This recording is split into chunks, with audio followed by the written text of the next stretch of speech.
as a former Snyder person, the sooner we stop talking about the Snyderverse and everything that was in the Snyderverse, the better that we can move on and maybe get something worth fucking watching. And I was a hardcore Snyder motherfucker for a long time. As someone who has been in the business, everyone's talking about the Batman version 2. We won't know what discussions he's had with the guy who wrote and directed it. What's his name?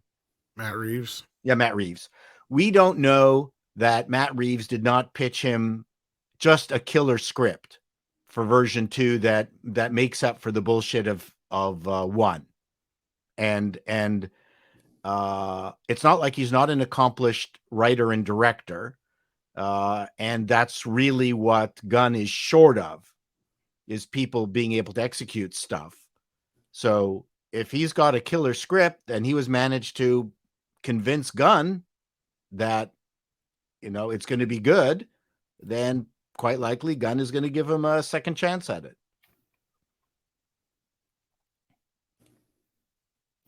Yeah. You stunned us into silence. You have stunned us. Yeah, he brings too much logic to the conversation. I'm really upset now. Well, here's the Well, I'm always okay. I have this. Well, we don't know what he's presented in terms of the script, but you're right. But we also know what he presented on screen, which was crap. Yeah, but he didn't have someone like James Gunn telling him to rewrite these parts. Well, I don't know how good James Gunn judgment is, because we also know that James Gunn was bragging about Tom King being on the team. Yes, and he's a train wreck too. And Tom King is an absolute train wreck. And quite possibly the weakest link in all of this is James Gunn's own hubris and his idea that he's going to be able to manage all these weak pieces. That on its own could be the biggest issue. What I see here with him is someone that I think you're right from a business standpoint. He's under promising. He's trying to under promise and maybe over deliver. But you know what else I see? I see someone that as a creator is playing not to lose and not playing to win. Instead of caring what fandoms passionately care about, which by the way does matter more than business. I hear what you're saying, Paul, that, you got to have that business perspective. But let me tell you this. What matters right now is fandom, because if fans get what we want, we spend money. When we spend money, the fandoms blow up. And all of this stuff is a lot of obscure. As a DC hardcore guy, which I've been for over 3 decades, this is some of the most obscure properties this motherfucker could have launched that I ever could have come up with. If this is the list, and I get it. Ironman wasn't one of the biggest Marvel characters in a whole amazing franchise, but we are way beyond that. We're entering the 3rd decade of this shit. And you know what? I'm sick and tired of Hollywood playing not to lose. I want to see them play to win. And if you're Warner Brothers and you're at DC and you supposedly have the great Zaslav and you're the most amazing guy ever with all the freedom where you're not, one of the things we talked about Midnight's Edge is that James Gunn went there because he wouldn't have to worry about failing and he wouldn't get axed out after a movie or two. Well, guess what? When you're in that situation, you're being brought in like a Tom Brady. Well, play to win, motherfucker. Play to win. Don't play to not to lose. Mikey, I disagree a little bit. I see some of what you're saying, but here's my thing, and this is my point I've been trying to get to. That Creature Commandos and Waller are the only 2 holdovers from the previous fucking shit. And we've known about those for a while. Waller has been talked about forever. And Creature Commandos is most likely the secret series that James Gunn was working on before he even became the head of DC Studios. Him and Peter Safran have both, even though they've convoluted that line that we see on screen here, they have both said the DCU starts with Superman Legacy. Now you notice you got Superman, one of your big guys. Lanterns, both Green Lanterns are in there, two more of your big guys. You got Paradise Lost, which is set on Themyscira, which I'm assuming is probably setting up your new Wonder Woman. You won't see Wonder Woman in that, but I bet you it's setting up a new backstory for Wonder Woman. Batman Brave and the Bold. Well, we already know they're going to get a new Batman for that. So right there is your Trinity plus Green Lantern, and you got Supergirl on top of it. So I'm seeing where there's some good stuff here, but I'm with you on one thing, Mike. The problem is the people he's got behind it, picking the Brave and the Bold as one of the ideas to go with first, which is a horrible idea. We can get into that a little deeper. And the whole Supergirl thing has me... Here's the thing. The Supergirl thing could work with Superman. Tom King is the fucking problem here. Yep. Because the way they presented what Superman is supposed to be compared to what Supergirl is supposed to be, it's supposed to be a juxtaposition kind of thing, it looks like. And I think that's part of the reason Superman Legacy is called Superman Legacy and Supergirl is called Woman of Tomorrow, is that in a sequel, those two are going to butt heads. and it's going to be this, kind of Supergirl versus Superman kind of thing, because she's seeing things in a more, cynical way as opposed to Superman, who sees them in a more hopeful way, right? So they're probably going to go that angle. Booster Gold, we already know that's probably going to be Chris Pratt. That's a winner. Swamp Thing, like everybody's been saying, you can't really fuck Swamp Thing up too bad unless you go the route they did with the TV show and make it too boring. The Authority, that's the one that everybody is pretty much looking at going, they don't really know much about it, but it's right up James Gunn's alley. So like me and most people have been guessing, that's probably the one he's going to direct first, because he's already been talking to Andy Muschietti and other people again. There's stuff going all over Twitter. Six has been sending me all morning. Mangold has tweeted out a picture of Swamp Thing, and James Gunn retweeted it. So clearly they're in talks with certain directors of taking on certain characters and stuff like that. So I wouldn't be surprised in the next couple of weeks we start hearing about directors getting attached to these stories. Now, the other mistake I think James is making, though, is this. The one thing that for better or worse, made the Marvel Universe work for so long, for the first 10 years, was that Kevin Feige had a vision, and it was his vision that the directors and writers were playing out like he was a showrunner. James Gunn isn't going at this like a showrunner, it sounds like. He says he's going to give all the power to the directors and the writers. That's what got us here in the first fucking place, James. Yep. Yeah, but there's different ways to do that. There is. And James Gunn is being credited for pulling the threads together in the Marvel's whatever phase 1 and 2 ending in Thanos. Well, he's got to take some leadership here and say that this is the overall vision, and if shit doesn't jive with what they're doing, he's got to be Kevin Feige for a while. But you're taking him exactly at his words. I know, and I'm not saying he's not Kevin Feige, and he's going to be running things quite a bit differently, because Kevin Feige can't write if his life depended on him, whereas James Gunn can. So this is going to be very different. I think he's probably going to overextend himself, and he's going to have his fingers in every single pot, that even independent of his extolling the fact that all these independent creatives are going to be involved. Oh no, he's going to be watchful over everything. All right, I'll give you another example then. Rian Johnson. What about him?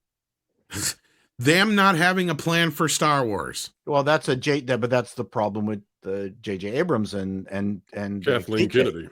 Oh yeah, Kathleen Kennedy. But that's the same thing. What happened is before it was Snyder's vision, and that was the other problem. Like, and James even said they were just giving out properties to people like it was going out of style. In fact, I think he was even referring to himself with the Suicide Squad. Now. Okay, so listen, here's what has changed. Is that Gunn is kind of a throwback to the old days of Hollywood, where somewhat with some creative capability was actually at the top of the food chain. The Snyder days literally was at a time when DC had accountants, and this guy came in who could kind of do this Watchmen thing, and they didn't know what the fuck they did. Okay, here, you take it. We don't know. They didn't have anybody who could oversee what Snyder was doing, because they're just bean counters. This is completely different. I think Feige is actually more smoke and mirrors than he's given credit for. And then Kennedy. Oh, I totally agree. I totally agree. Kennedy, well, now, yeah, but at the time, he like a great example is Ant-Man, right? Right. Okay. There was the whole thing with, Edgar Wright was going to make that movie for about 8 fucking years. It got to a point where they basically realized they couldn't make the Ant-Man that Edgar Wright wanted to make and have it still be in the MCU. So Kevin Feige had to make the hard decision of letting Edgar go, right? I mean, it was more of a mutual thing. They decided that this is the way, and they still are friends as far as we know, and they both talk about the situation without any malice or anything like that. It was just one of those things where it took so long for Edgar to get to that project that by the time he got around to it, it wasn't going to fit in with what they were doing. James has to be able to make those kind of hard decisions too. Right. And I have more faith in James Gunn than probably anybody on this fucking panel, and I have for a while. And like I just said to Mike, I see what he's done here. But my problem is this mixed signals, mixed bag bullshit. It's like, if you're going to reset this thing, just let us know that you're resetting it. Because that's what he's doing. But he's trying to have his cake and eat it too, because he knew that going out and making this announcement the way he has been, answering the questions the way he has been, is going to, is in his eyes and probably people in Warner Brothers' eyes, piss off the lowest common denominator and make the largest swath of the audience either interested or at least, happy for the most part that something's coming they want to see. Right? But we'll see that when the trailers come out. But it's feeling very safe, and it's like there's a lot of, I don't know how to put this. Something about it just feels like you're not going all in on it with. I completely agree with his strategy, and I disagree with Mexican Iron Man in the sense that you really have to be careful that you're not over-promising, because even if you went with one of your big guns and it's not a function, and let's just talk about Cavill, who is going to cost you 1/4 of the budget of your movie above line, even before you start. That's why he's not there. Is that his mere existence is not going to create a good movie, because his existence did not create 3 good movies. I think you misunderstand what my complaints are. You're looking at me very one-dimensional, Paul. Yeah, I'm having a 3-dimensional argument. I'm having a 3-dimensional. I'm trying to, don't interrupt me. I'm not trying to have a number one. It's the wrong number one. He's picking the wrong properties. He's picking the wrong stories, and he's probably picking the wrong people. And when I say properties, I mean within the DC universe. Sure. Okay. Right. And so I get what you're saying, but we're just coming from 2 different perspectives. I respect and I see where you're coming from, and I'm not saying you're wrong. I think you're 100% right. If I were the CFO of the studio and you walked in with James Gunn's plan, I'd say, let's go, stamp it, approve it, and I get to write low dollar checks, and I might get high reward from it. I'm like, awesome, let's go. But on this panel, on this show, on this day, as someone who's been buying comics for goddamn near 3 decades and has been watching Warner Brothers mismanage all of the storylines and characters year after year, decade after decade, with only rarely getting glimpses of greatness, while I've been watching the Marvel Cinematic Universe unfold from obscurity to non-existence to greatness and then fall again. In the meanwhile, I've just watched a bunch of bumbling idiots fuck around with the greatest superheroes of all time. Today, on this day, I take my business hat off and I put my passionate fandom hat on, and I'm like, give me a fucking break. Will I die before I ever see the DC universe brought to the greatness that technology and storytelling should be able to give it the proper due that it deserves in the modern era? Yeah. And at this point, I'm about to say I think I may die before I do see that again. That's where I'm at. I agree, and I think if there's any character that is the gateway to a bold DC, it's Batman. Superman, I've always contended, is the hardest bugger to write for. Because he's got that MacGuffin. Without that goddamn kryptonite, I'm going to disagree. I've been on many a live stream with Tom, and I've heard Tom and Script come up with, Tom, correct me if I'm wrong, at least 4 to 7 different storylines that would have been fucking amazing on a random live stream. Superman is one of those characters that I do agree with Paul to a point, though, Mike. He's a tougher character to get right as opposed to Batman. But what I see here, and this is where I'm going to go at this with Superman and lanterns and stuff like that, because we know the only one of these projects we have a date for right now is Superman, and that's July 11th, 2025. So we kind of have an idea of when this is supposed to start. Batman might not even come out till 2026, 27 for all we know. No idea. But that one I think is the big mistake here, Paul, because Batman is the big character. Batman is no matter which way you cut it, he's got the most box office. He sells the most toys. He sells the most comics. It's just the way it is.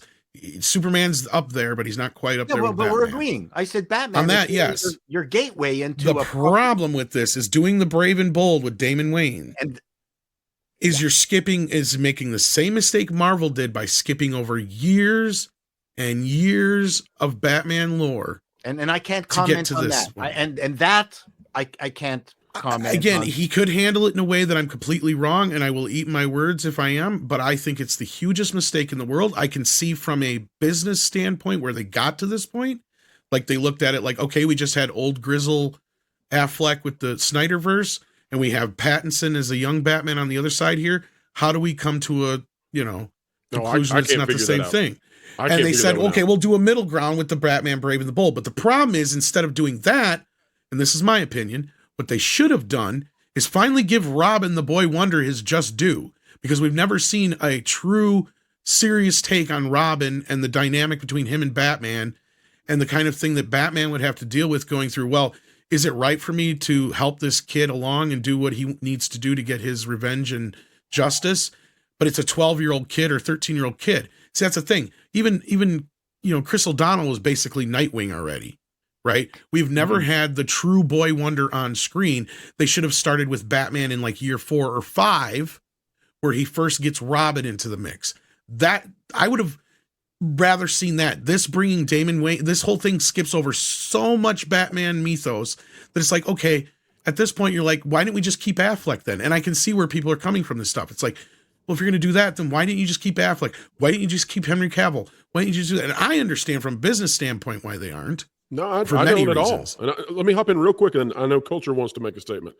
But the other problem is, from a business standpoint, you're supposed to be selling Superman and Batman pajamas. That's the job, right? Get this back into being the major force in the big box retailers that Marvel is.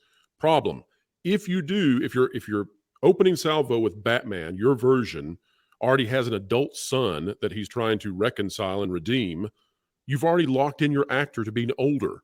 So you've already blown your chance to bring in a young, vibrant Bruce Wayne character to drive your franchise forward, because you're going to have to go into the 40-year-olds. If you do that, guess what? What's your lifespan you've got on this thing? Culture, take it away. That's my thought on that one.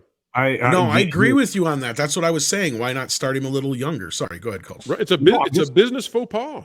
I agree, and this is why listening to Pro and Valiant and a few of the other people who analyze that's probably your best move when you're looking for analysis of it. But I look at it and I go, that's 100% right.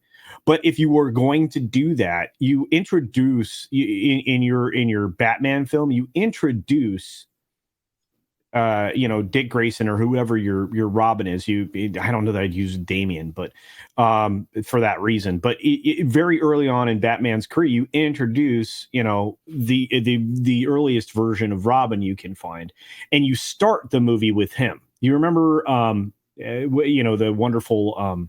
Yeah, you can introduce Batman through Robin, basically. Right. Yeah, exactly. So you introduce Robin, and that is the featured character and kind of Batman. You kind of have him off to the side, observing this kid making tons of mistakes, putting himself in danger. And at one moment, he's going to be killed, and then the Batman rescues him. And then that relationship begins. And even better, go with Jason Todd and have it not turn out that way. Have him killed. And then you can already have Nightwing in the picture. Right. But yeah, and then the stakes are way high when you bring the Joker into your franchise. Yes. Because everybody knows he's going to kill him. Yeah. Well, and that's another problem I have with going this far into the future already, is how old and beyond are we past a lot of the famous Batman characters? Is this also a move to appease Matt Reeves? Because this is another thing that bothers me, not to go too far off on a tangent, but it's supposedly in his contract for the Batmans, if Matt Reeves uses a character, it becomes off limits to other DC properties. And this is why I can't understand where Zaslav is allowing this Elseworlds shit to keep going through. Because that is going to keep causing issues at the end of the day. And I don't know how true that is, but if that's the case, then what the fuck are they doing? Because I heard that's part of the reason the Joker got cut out of the Batman in the first place. The first one. I think your point is on point. I think when I think about why, one of the reasons why I'm pissed off, there's 4 or 5 of them, but one of them is because of the skip ahead. That is a brilliant, excellent point, Tal. That is it. And maybe, and like Chato says, maybe he's not aware of some of these storylines, but that is a huge problem for me. It's that skip ahead is just completely asinine, both with Batman and Robin. There's a modern issue here, and that is that he's taking too much of the stuff from the modern stuff, like Batman, Brave and the Bold, Superman, Woman of Tomorrow. I would hope that his Supergirl, Woman of Tomorrow, I hope his Superman stuff comes from older stuff, but the picture he used in the presentation was not an older picture. Although he had been previously posting a lot of Alex Ross and Richard Donner stuff. I don't know.